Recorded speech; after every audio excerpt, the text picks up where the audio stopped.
നാളെ രാവിലെ ഉം. എന്നെ വീട്ടിലേക്ക് ഒന്ന് ആക്കി തരുമോ? എന്തിനാണാവോ? ഗെറ്റ് ടുഗദർ ഉണ്ട്. എവിടെ? സ്കൂൾ. ആ ആ? സത്യം പറയടി, അന്റെ കാമുകനെ കാണാനല്ലേ ഈ പോണ്? പഴയ എന്റെ ആളേനെ അല്ലേ? പിന്നല്ലാതെ എന്തിനാ ഈ പോണ്? എന്റെ ഫ്രണ്ട്സും ടീച്ചേഴ്സും ഒക്കെ വരും. ഫ്രണ്ട്സും ടീച്ചേഴ്സും ഒക്കെ വരും. ആയിക്കൂടെ ഇതും നടക്കുമല്ലോ അല്ലേ? നമുക്ക് നാണം വേണ്ടില്ലേ ഈ 19 വയസ്സിൽ ഞാൻ പ്രേമിക്കാൻ പോണെന്ന് പറയാൻ?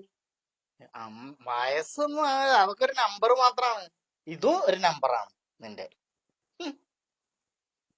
അങ്ങനെയാണെങ്കിൽ നിങ്ങൾ കഴിഞ്ഞ മാസം പോയതോ? ഞാൻ അങ്ങനെയല്ലല്ലോ. നിങ്ങളുടെ ഫോണിൽ പല പെണ്ണുങ്ങളായിട്ട് നിന്ന് കെട്ടിപ്പിടിച്ച് ഫോട്ടോ എടുത്തതോ, ചാറ്റ് ചെയ്തതോ, അത് വീഡിയോ കോൾ ചെയ്യണതോ? അതൊക്കെ അപ്പോഴത്തെ ഒരു സാഹചര്യത്തിനനുസരിച്ചോ. ഒരാളുടെ ഒപ്പല്ല, കുറെ ആളുകൾ ഇങ്ങനെ കൂട്ടം കൂടിക്കണേലാണ്. വീഡിയോ കോളിൽ ഉമ്മ കൊടുക്കണതോ? അയ്യമ്മല് ഞാൻ ഉമ്മ കൊടുക്കണല്ല, ഇങ്ങനെ കാണിക്കണാണ്. ദേ, ഞാനൊരു കാര്യം പറഞ്ഞുതരാം. ഇത്ര നേരം ഞാനൊന്നും മിണ്ടാതിരുന്ന എന്തുകൊണ്ടാ അറിയോ? എന്റെ കെട്ടിയനായി പോയതുകൊണ്ടാ. ഉള്ള തെറ്റ് മുഴുവൻ ചെയ്തിട്ട് എന്റെ നെഞ്ഞത്തോട്ടങ്ങാനും സംശയത്തിന്റെ അടുത്ത് വന്നിട്ടുണ്ടല്ലോ, പിടിച്ച് പുറത്താക്കും ഞാൻ. ആ